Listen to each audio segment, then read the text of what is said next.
सबको मेरा नमस्कार। आज हम प्रवीण उत्तरा प्रश्न पत्र 2 के बारे में ये वीडियो में देखते हैं। ये प्रश्न पत्र 2 में काव्य के रूप, काव्य शास्त्र और भाषा विज्ञान प्रवेश ये तीनों के बारे में आएगा आपको प्रश्न।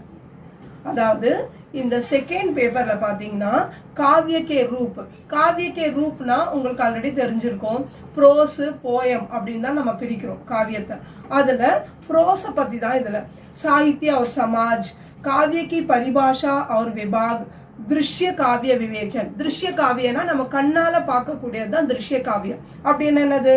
நாடகம், டிராமா தான்।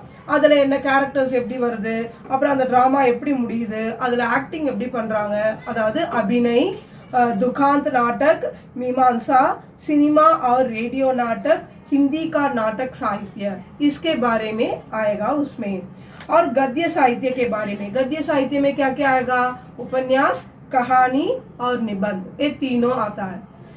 அதாவது இதுல இருந்து தான் உங்களுக்கு क्वेश्चंस வரும்। காவிய கே ரூப் இதல பாத்தீங்கன்னா உங்களுக்கு 30 மார்க்ஸ், இந்த காவிய கே ரூப்ல இருந்து உங்களுக்கு 30 மார்க்ஸ், அதாவது 4 எஸ்ஏஸ் கேட்பாங்க। அதுல 2 எஸ்ஏ நீங்க ஆன்சர் பண்ணணும்। ஒரு எஸ்ஏக்கு 15 மார்க்ஸ், 2 எஸ்ஏ எழுதுனீங்கன்னா 30 மார்க்ஸ் இந்த காவிய கே ரூப்ல இருந்து வந்துரும்। அதுல வந்து என்னன்னா இம்பார்ட்டன்ட் क्वेश्चंस என்ன வரும்னா,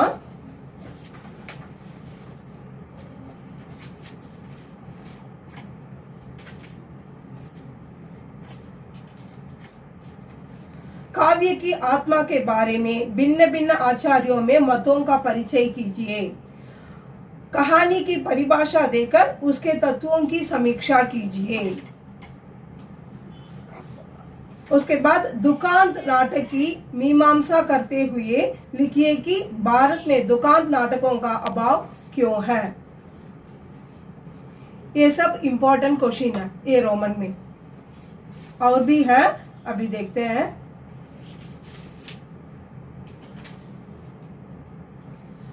महाकाव्य के तत्वों का परिचय देते हुए हिंदी के किसी एक आधुनिक महाकाव्य को महाकाव्य की कसौटी पर कसिए।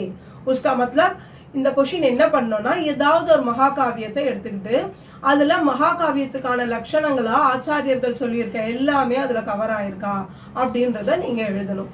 இந்த மாதிரி காவியத்தை பத்தி, காவியத்தினுடைய வடிவங்களை பத்தி கேட்கிற क्वेश्चंस தான் இந்த ரோமன்ல வரும்। ஆல்ரெடி சொல்லிட்டேன், 4 क्वेश्चंस கொடுப்பாங்க, அதுல 2 क्वेश्चंसக்கு நீங்க ஆன்சர் பண்ணணும்। நெக்ஸ்ட் क्वेश्चन பேப்பர்ல செகண்ட் ரோமன்ல பாத்தீங்கன்னா, அதாவது காவிய சாஸ்திரத்தை பத்தி, காவிய சாஸ்திரத்துல நமக்கு வந்திருக்க போர்ஷன் ரஸ், அலங்கார், சந்த், இது 3 தான்। ரஸ், சந்த், அலங்கார், இது 3த்துல இருந்து தான் கேட்பாங்க। இதுவும் எப்படின்னா உங்களுக்கு रस चंद अलंकार, रसல இருந்து 10 மார்க்ஸ்க்கு, அலங்கார் 10 மார்க்ஸ், சந்த் 10 மார்க்ஸ்। இப்ப ரஸ் வந்து 4 ரஸ் கொடுத்துட்டு அதுல 2 ரஸ் எழுத சொல்வாங்க। அப்ப அந்த 2 ரஸ்க்கு 5 மார்க்ஸ், 10 மார்க்ஸ் வந்துரும் உங்களுக்கு। இப்ப இந்த ரஸ்ல பாத்தீங்கன்னா நம்ம போர்ஷன்ல கொடுத்திருக்கிறது 10 ரஸ் கொடுத்திருக்காங்க।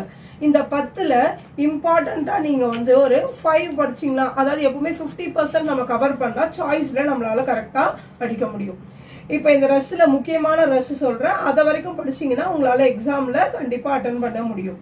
हास्य रस, वीर रस, श्रृंगार रस, भयानक रस, அப்புறம் ரௌத்ர ரஸ், இந்த 5 ரஸ் படிச்சுக்கோங்க। அத படிச்சீங்கன்னா அதுல 2 क्वेश्चंस கண்டிப்பா வந்துரும், 10 மார்க்ஸ் உங்க கையில இருக்கும்।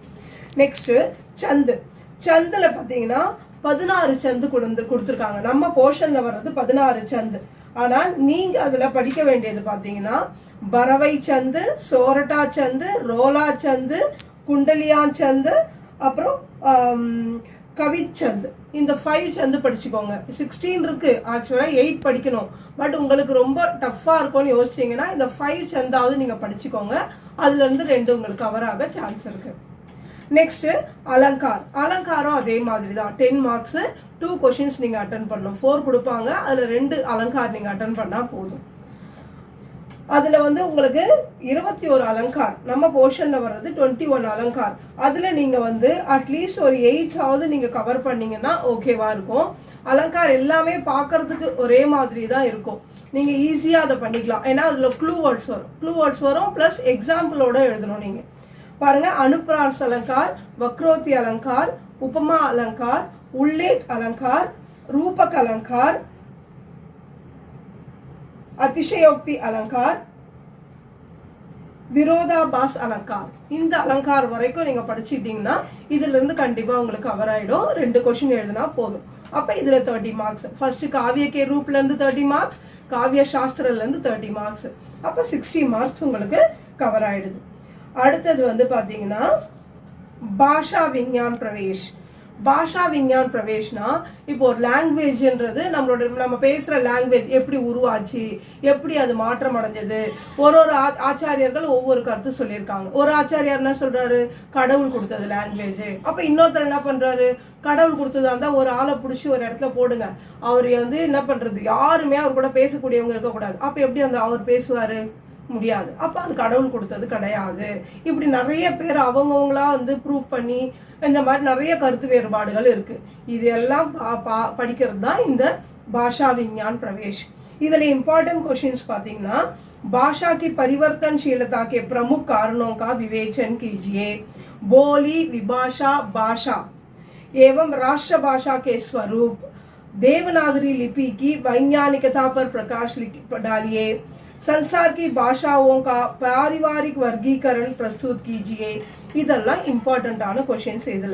இதுவும் அப்படிதான் 30 மார்க்ஸ் 4 क्वेश्चंस கொடுப்பாங்க. அதுல 2 क्वेश्चंस நீங்க எழுதணும். இது வந்து பாத்தீங்கன்னா உங்களுக்கு பார்க்கிறதுக்கு பெருசா தெரியும், பட் பிராக்டிக்கலா நீங்க புரிஞ்சு படிக்கும் போது ஈஸியா இருக்கும் உங்களுக்கு இது எழுதுறதுக்கு. நெக்ஸ்ட் இதுலயே வந்து டிம்பனி இருக்கு. இது மட்டும் 40 மார்க்ஸ் இருக்கு இந்த லெசனுக்கு. டிம்பனியில் எப்படின்னா இப்போ நீங்க பிக் क्वेश्चंसல என்ன படிச்சீங்களோ அதையே தான் ஷார்ட் பண்ணி எழுதுனா அது டிம்பனி ஆயிடும். அதுல இம்பார்ட்டன்ட் என்னன்னா दैवी उत्पत्ति सिद्धांत, ब्रज भाषा, मैथिली, हिंदी और उर्दू, हिंदुस्तानी, अर्थ संकोच, இந்த மாதிரியான ஹெட்டிங்ஸ் வந்தா அதுல இருந்து நீங்க எழுதணும். இதுதான் இம்பார்ட்டன்ட். இதுல வந்து 2 எழுதணும். நீங்க 5 மார்க்ஸ் क्वेश्चंस 2 எழுதுனீங்கன்னா 10 மார்க்ஸ். உங்களுக்கு புரிஞ்சிட்டோம்னு நினைக்கிறேன். காவிய கே ரூப்ல இருந்து 30 மார்க்ஸ், அப்புறம் காவிய சாஸ்திரல இருந்து 30 மார்க்ஸ், பாஷா விஞ்ஞான் பிரவேஷ் இதுல மட்டும் 40 மார்க்ஸ். 30 மார்க்ஸ் 2 எஸ்ஸே எழுதணும், அப்புறம் 5 மார்க்ஸ் எஸ்ஸே இது ஷார்ட் நோட்ஸ் வந்து 2 எழுதுனீங்கன்னா இந்த பேப்பர் ஓவர். செகண்ட் பேப்பர் வந்து நீங்க வந்து படிச்சாலே போதும். நீங்க ஸ்டோரி புக் படிக்கிற மாதிரி படிச்சு புரிஞ்சுக்கிட்டா ஈஸியா உங்க ஓன் வேர்ட்ஸ்ல எழுத முடியும். இது ஆல் தி பெஸ்ட் சில்ட்ரன்.